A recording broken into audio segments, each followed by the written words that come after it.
Welcome to the Unapologetic Entrepreneurship podcast, where we believe that as entrepreneurs, we get to decide what our business and our life looks like. And we get to be unapologetic about it. You're your own boss, so why are you waiting for permission to do things your way? Here, we ditch the shoulds. No more building a business that looks good on paper but feels bad in your body. No more following someone else's strategy just because it worked for them or chasing someone else's version of success.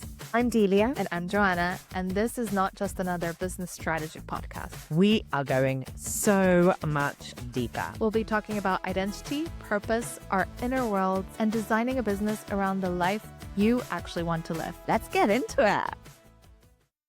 Hello and welcome back to the Unapologetic Entrepreneurship podcast. And today we are picking up from where we left last week because if you listened to last week's episode, Joana mentioned that she had recorded 2 audios that she's listening to every day.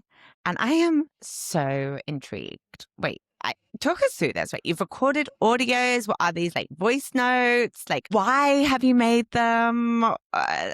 Give us the story. What's this all about? Okay, so if you've listened to episode 2, you know that I've gone through a big transition and I've had a lot of life events that were quite heavy.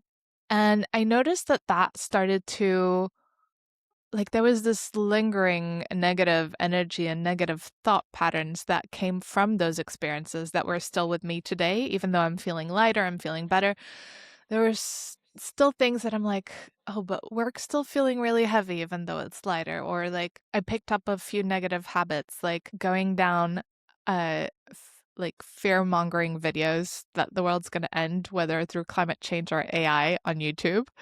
And I even told you, Delia, right? I need to stop because these videos are making me feel so negative about the world, and I can't do anything to change the course of where we're headed, and it makes me feel like, what's the point then? What's the point in even trying? And I realize, you even told me, but how does that serve you? How does that serve you being a better mom? How does that serve you enjoying the time on this earth? And I'm like, yeah, you're right. I need to change it. But I would still find myself it's like this negative dopamine hit of let me see more videos about how this is all going so terribly bad. And I went back to old books that I used to read that I feel really helped me in my journey early on. And one of them is by Joe Dispenza, and he talks a lot about self-image. And I'm going to read you a little bit of the core idea of the self-image and how then I used it to inspire these audios that I've written and recorded. So Dispenza teaches that most people operate from a self that was assembled through repetition, a set of memorized emotional reactions, thoughts, and beliefs built up over the years of the same experiences, relationships, and stresses. He often frames this as living from memory rather than living from possibility. Your body, your brain gets used to feeling a certain way, anxious, unworthy, stuck, not enough, and this feeling becomes your identity, even if it no longer matches your actual circumstances. His key claim is that the body doesn't know the difference between an experience and a vividly imagined one. And this concept of the power of visualization and imagination has also been explored in many different areas in Olympian athletes and high performance people, and it's in so many books, right? And so if you spent years reinforcing a self-image through real experiences, whether rejection, failure, criticism, your nervous system starts running on autopilot, producing the same emotional chemistry day after day, which then confirms the identity. See, this is just who I am. And it becomes a loop. The thought produces the feeling, that produces the thought that matches the feeling, that consequently makes you do the same choices, same experiences, same feelings again. And so as I was rereading and thinking about all the things that have helped me in the past, and in the past I have been in programs that have had audios or self-hypnosis or affirmation tracks and all the things, and I've always found them really powerful. But Joe Dispenza actually challenges you to create a personalized one for yourself. So whether you can go on YouTube and find a bunch of audios, whether on like being more confident or like money, being better around money and all of that, what if you could do a personalized one for you?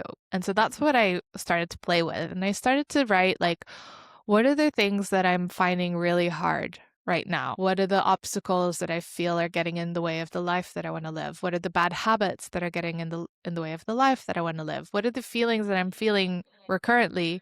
And then on the other side of the page, like, what do I want to feel instead? What do I want to experience instead? And from that, I started to write the script of like who I am with vividly attached emotions and imagery to it. So it's not just like I am like I take great care of my body. That's an affirmation. But what if you say something like, every day I do some sort of movement, whether it's a walk in nature that makes me feel vibrant because the trees around me calm me down, and hearing the birds and like feeling the breeze on my skin just makes my cells feel alive. And when I get back from that walk, I just feel so calm. You know, it's about like putting emotions and like vivid images in the audio. So it can kind of take you like on a on a like a mental trip of you experiencing that in your imagination. And I'm hoping that if I listen to this audio enough days, it will cement that as like, this is my new identity. Love that. And when are you listening to it? So you've got two, right? Are they Yeah, so different? I've recorded two. Because the other thing that Joe Dispenza talks about, and a lot of audios that do like self-hypnosis and all of that, they talk about like the like where you want to take your brain in terms of like the brainwave state. And so, for example, for falling asleep, you want to be in a theta brainwave. And so I grabbed a theta frequency audio. I don't even know. Sorry for butchering for those of you Yeah, who it's know music and all of that. the binary frequency. I learned this when I did my sound healing course. Oh, The nice. binary frequency takes us into that lower sound waves. Yeah, so for the night one, I did that, and I start with like getting myself in the here and now, and just like as I'm listening to those waves, just like take a deep breath, feel how warm or like your body is, and how with each exhale you sink into your bed and you're getting ready for sleep, and your kids are safe and they're asleep, and you're about to get really deep restorative sleep. Da, da, da. And I would also talk about like what's going to happen tomorrow, the next day, who I am. And then at the end, I would just like add more pauses to help me fall asleep of like, you are loved, you are safe, you are drifting off into peaceful, restorative sleep. In the morning, I wanted it to be more like an activation, something to wake me up. And so I put it with an alpha track. And I wanted to weave in some gratitude as well, because I know that like gratitude can be so powerful. We have so much to be grateful for, right? Just the fact that we can turn on a tap of water and drink from it. We take it for granted, but like there's so much to be grateful for, like those little things. And so I start the audio like gently waking me up and like prompting me to do some gentle stretches and be back in the present and now, and to feel myself waking up and to feel myself feeling more and more joy as the track goes on. And then I start listing a bunch of things I'm grateful for, and then I also give space for me to think of 10 new things I'm grateful for in the moment. So I'll say like, now list 10 more, one, and I'll do a pause in the audio and I'll say, thank you, thank you, thank you. And so every morning I need, like, I have this, like, I need to like say the first thing that comes to my head.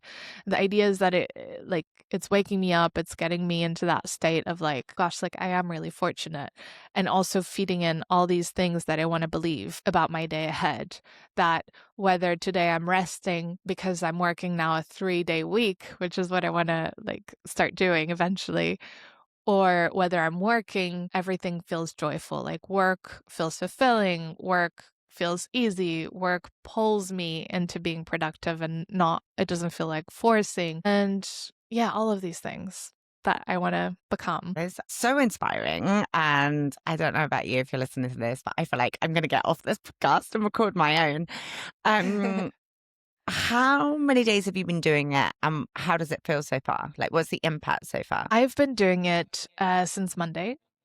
And I've noticed that, well, like last night actually was the first 7 hour uninterrupted stretch of sleep I've had in a long time. Probably the last time was when we were together on holiday, and that's probably because I had no kids there with me. Um, so I did wake up with one extra kid in the bed, but I didn't, sorry, when I woke up, there was one extra kid in the bed, but I no longer woke up with them coming in. Yeah, I think okay. I was no longer in such an alert state. Um, and I've been feeling like work has become easier, and it's become easier as well to like not go on YouTube because it's like, well, but that's not who I am anymore because it's embedded in the Yes. audio as well. Like I don't consume news. I consume things that fill me up and light me up. Love this. Like thinking about that line that you just said, that's not who I am anymore. This is like an opportunity to really design your identity as the person you want to be, as the person you can be, as the person you are on your good days, right? But really owning that identity. Been other moments in your life, if you've been doing a different project or anything, where you felt you've had to take on a new identity in order to be able to do it? Like, I'm thinking Well, about writing your book, right? Was that hard? Was that challenging? Like, you had to, like, did you have to take on the identity of becoming an author to be able to do it? oh, I don't know. I think that was a case of like saying yes before I was ready because it was an opportunity that showed up. It was not something that I decided, like I didn't have to write a proposal, I didn't have to pitch. It was Yeah. like I was invited to co-write this book. So I said yes before I was ready, and then it just became like a case of like I had a 1 hour block each day, and I had Joanna, my right hand, making sure that at that time I had that Word doc open and that I was like writing. Um, so there, I don't think that it was so much like of an identity, more of like, well, I've been teaching this, so I just have to put it down in writing. Mm. But when I was working for an agency in London and I didn't think that I could make any more than my salary, I did listen to audio affirmations while I would be walking to work, and about like I'm successful and money comes easily to me and all of those things. And I did feel like that really helped me just see the opportunities that I didn't before see. And well, like shortly after, I was onto my first six-figure year as a freelancer at age 22. So I Yeah, I I do think it really works. I think there's so much power in this because I think there's so many layers to it, right? Like, first up, you are setting intentions to become the person you want to be.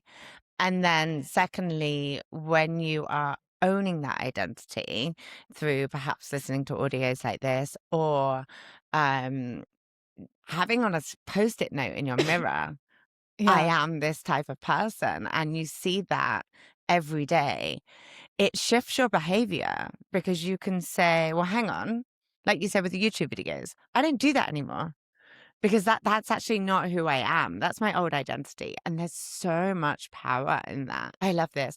It makes me think as well of even just like a silly example, but I think silly examples is where life is, right? But like at CrossFit for years, I was terrified of jumping on the box, right? In CrossFit, you have this big wooden box.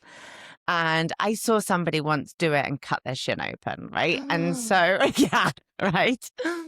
And so, like, they slammed their shin into the wooden box. And it was like when I'd first sort of started CrossFit and stuff. And so I was like, oh, I don't jump in that box because that's what's going to happen. And I spent, I'm going to say 2 or 3 years not jumping on the box. Instead, I would do step ups. And I don't take myself too seriously at CrossFit, right? Like I'm not, I'll have moments where I'll be competitive myself, but a lot of the time I'm there to have fun. And the trainers would like take the piss out of me and I'd be like, yeah, I don't jump. I don't jump, right? It's almost like that's not my identity. I don't jump and I'm fine with that. And then one day the trainers were like, "You can jump. You know that, don't you?" And I was like, "No, I can't. I can't. I can't." He was like, "Here, have my hand." And I kid you not, for like for that whole week, every time we had to jump, I'd be like, "Chavi, give me your hand. Give me your hand." It became a joke. And he was like, "Are you sure you don't want to join the kids' CrossFit classes?" Because I do kids ones. Because I would be like, "Chavi, I need your hand." And then I could do it with his hand. And then I just said to myself, I can jump. I can jump. I'm a jumper, right? And then after that, I was like, I don't need your hand anymore. I can do it. And now I jump every time. And I just believe I can jump. I now consider myself someone who jumps. And it's such a small thing. But every now and then when the fear comes back, like maybe we haven't done that exercise for a while, it's been a few weeks, the boxes come out and I can feel that like fear rising again. I just say, no, I jump this. That's what I do. And it's like, it is like, I'm just realizing I have to have this chat, but it's like taking on the identity of being like, that's what I do. So therefore I do it. Because once we own that identity, we naturally will start to take the actions that we need to take leading up to it, right? Yeah. Yeah. No, I think that's what ends up happening when I listen to these audios is like, well, I told myself that I move every day. So I guess I need to figure out which movement I'm going to do today and which class. And then I'll look at the classes that are at the gym and suddenly like I've done more movement this week than I've done in other weeks, and it's I think the hardest part of the work is what comes before writing that script for yourself is like taking inventory and being ready to make that change and wanting the outcome enough to be like, no, I really like, I don't want to be this person anymore because this is how it's going to ripple out into my life. And even if every day there's just 1% increase, that you've seen the exponential curve, right? Like a year from now, where will you be? I love that. So what do you think are some of the, I guess, symptoms of needing to do this? Like, what does it look like and how is it feeling before you do this? If someone's listening to this and they're like, okay, this sounds kind of cool, but like, where do I start? What do I need to change? Like, what is it we're tracking and looking for here? Is it just like catching us up doing bad habits? Like, what else are we looking for? Well, you're looking for like the life that you want to live. And if you feel, and maybe Delia, like I think you're a great example of someone who lives unapologetically, who lives their life to the fullest, who's like overflowing with joy every day. At least every time I talk to you, I'm like, oh my God, like what an injection of joy and sunshine. And you might think like, okay, well, but that's who I am. I have nothing to change. But maybe, for example, there is something that you have in your goals of like, I want to do before I die, or like, I want to do it soon. Like, I hope it's okay I say this. We could always cut it out, but I know you want to write a book. Just thinking that. Do you know, this is such a good example because I'm so stuck on it. How many times have I said to you, I want to write a book? How many times have I sort of started my book? And it's not happened. But then it's not necessarily like what are the symptoms? Like, what if you're like, okay, no, this is the year that I take this seriously and see where it leads me. And you can write the audio of like writing daily has been part of my life now. It's a practice. And the more I write, the clearer I become on what I'm meant to write about. And as I do more writing and as I publish it, the right opportunities start to show up. And who knows, if you start to like building that into your identity and you start to like taking your writing practice seriously, and you start seeing yourself as a published author in the future, because you can even say like, I am a published author. And the day my manuscript came out, I celebrated by doing this, this, and this. First person I called when I got the book deal is this. And we like screamed on the phone together and da-da-da. If you wanted that to be something you work on, you could put that in your audio and start to visualize. And I think what that will do is it'll move you into action. And then you can decide 6 months from now, like, actually, this is not that big of a goal anymore. Or like now it's becoming an even bigger goal. Let me send out that proposal, that book proposal. But I'm going to do this. I'm going to do this. So I feel like for anyone listening then, the big takeaway here is like, what is it you really want to do? What is it if, before you go, while you're here on planet Earth, what is the one thing you would regret not doing? I guess that's one big question, right? And then another question is, what's keeping you stuck at the moment? What are the bad habits that are stopping you from being that person? Would that be another good question to answer? Yeah, well, so I just opened my journal on the prompts that I gave myself. This is not from Joe Dispenza, but inspired by a book written by Oprah, Things I Know for Sure, because I love that. It's like there's so much we don't know, but there are things we know for sure. And so I wrote things I know for sure that aren't serving me. For example, I feel that I carry a lot of responsibility. I feel low on energy often. I am being selective about which ones I read out. I often seek answers outside of me rather than inside myself when I know I have most of the answers. I know that I crave quiet time alone during the day with no work or responsibility, but I don't give myself that. I feel a lot of guilt around my children's screen time. Like that's one I really want to fix. And then on the other page, I wrote, what are things I know for sure that serve me? Like meditation is great. Working on creating new self-image will be great for me. And that's when I was like, oh, I could do a track. Decluttering always gives me energy because like having a lot of stuff in my environment like sucks my energy. I love learning, I love reading, I love playing music, I love dancing, all the things that I know for sure are good for me. And then I also wrote like things I want to get better at. And then I wrote down like a bunch of wishes and I narrowed them down to my 3 top ones. And then I just designed audio around that. Wow, that's fantastic. I'm going to do this. So, and then when I publish my book, you guys heard it here first. Well, then maybe next week we can ask, like, how did the process go for you? Did you write the audio? Have you been listening to it? Check, I haven't procrastinated. And anyone listening, if you do this for yourself, let us know. We do want to eventually help guide a group through this and other things.